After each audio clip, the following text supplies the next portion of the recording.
Hey, let's watch some numbers.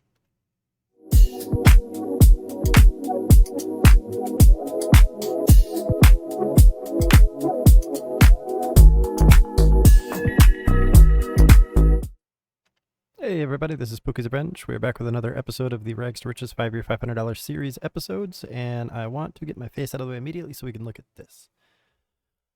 Okay, so this is the 50K account, so don't, I know I show this account a lot, but the concept is what I'm trying to demonstrate, not just the profits. So don't ever feel like I'm dragging this too far off course, and if I do, just let me know.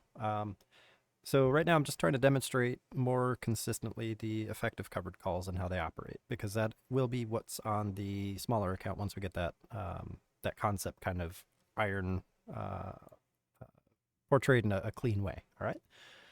So if we look here, we can see that OCGN is up about 29.34% on the covered call.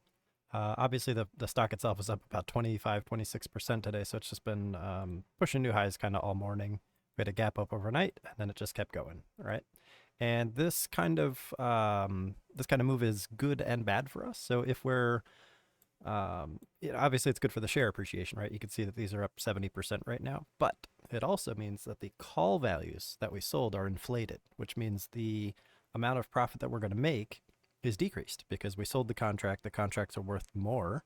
So if we try to close out the shares and the contract both, this number right here, this 2231 or 30% profit, would be our net return, our net profit when we realize those profits. So as the price goes up, I'm okay with that, right? We want that to go up as high as possible because eventually we're either going to get assigned or the contracts themselves will deflate again and bring it back down to profitable territory, at which point this big red number here will be less impactful to this net result. So I like that the price goes up. I don't ever want anyone to feel like they're, they're going to miss out if the price goes up, because your chances of assignment are still really low in most cases, because most of those traders that are buying your contracts are just trying to trade the speculation and premium, just like we all were at some point when we started trading options. We want to buy a call, price goes up, we want to sell it to the next person, let it be their problem, right?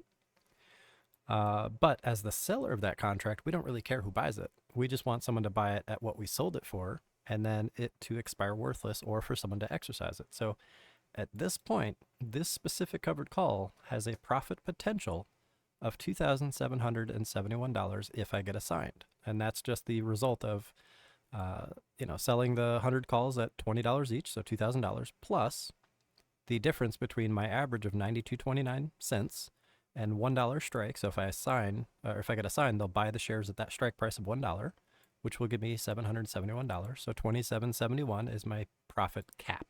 Okay.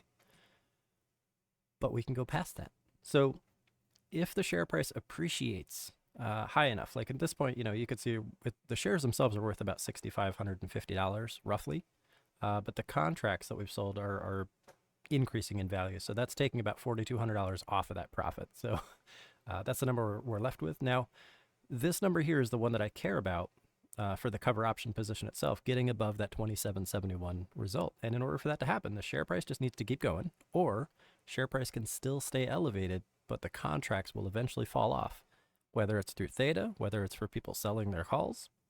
It doesn't really matter, right? So if this continues to push up, we broke over it early this morning. We got up like 28 something, but as the price keeps pushing, we were at like 27.20 or something. We were very, very close to that limit.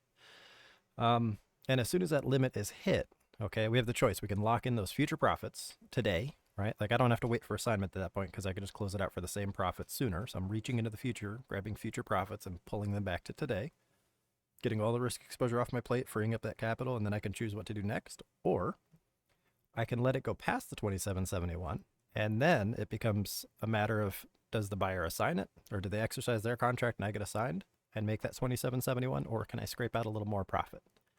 So if this goes up to like 3,000 or 3,500, I'll just close the whole position because that's more than the 2771 I'd normally receive. And at that point, I wouldn't have been assigned yet. So if I get assigned, I get the 2771 no matter what.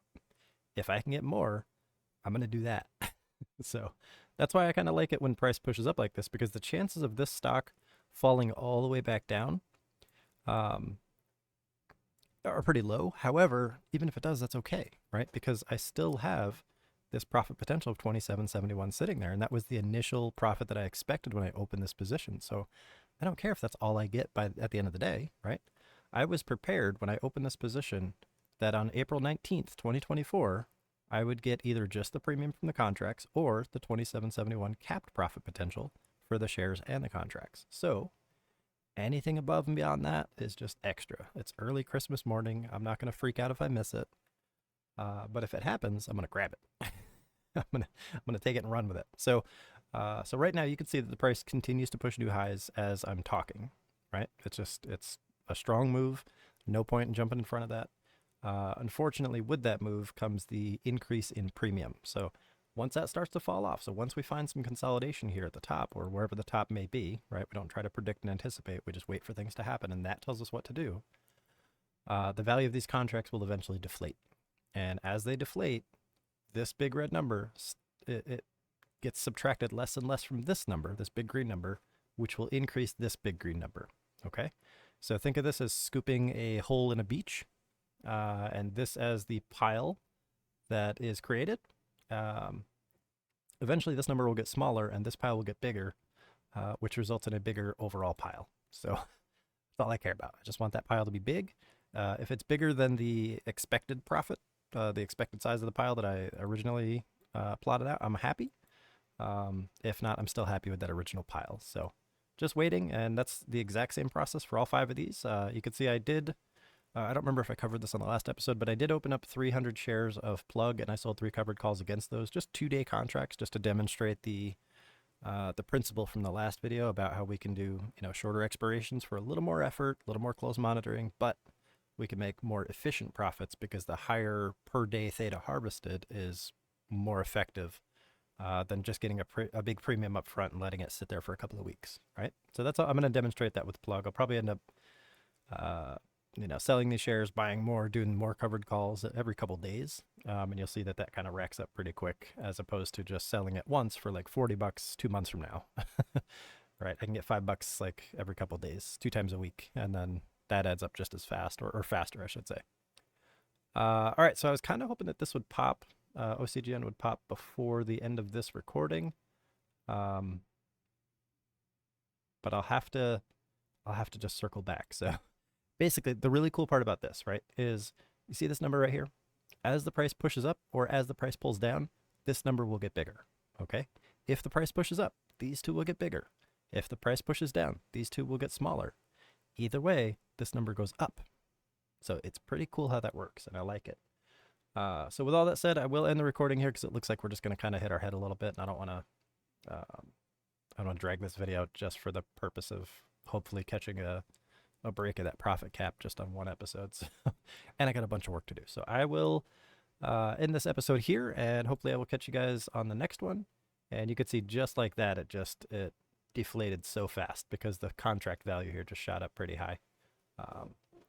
So that's kind of cool how that works. Now that'll spring right back up to 2,000 as soon as the contracts deflate a little bit more. So I'm just going to keep it going, and the share appreciation is always going to be bigger than the call. So I don't have to worry about this position ever really turning red.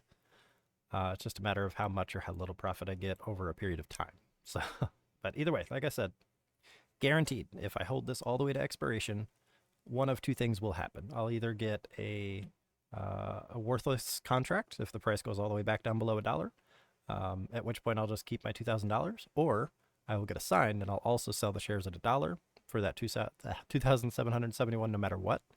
No matter where the price is, it could be up at $10, and if I get assigned, I still sell it at $1, which is okay, right? Because again, that's the originally expected profit. So I'm not going to let the what if and confirmation bias make me compromise my next trades, So with that said, yeah, let me end the episode here so I don't just keep rambling, and I'll catch you guys next time. Thank you all for watching.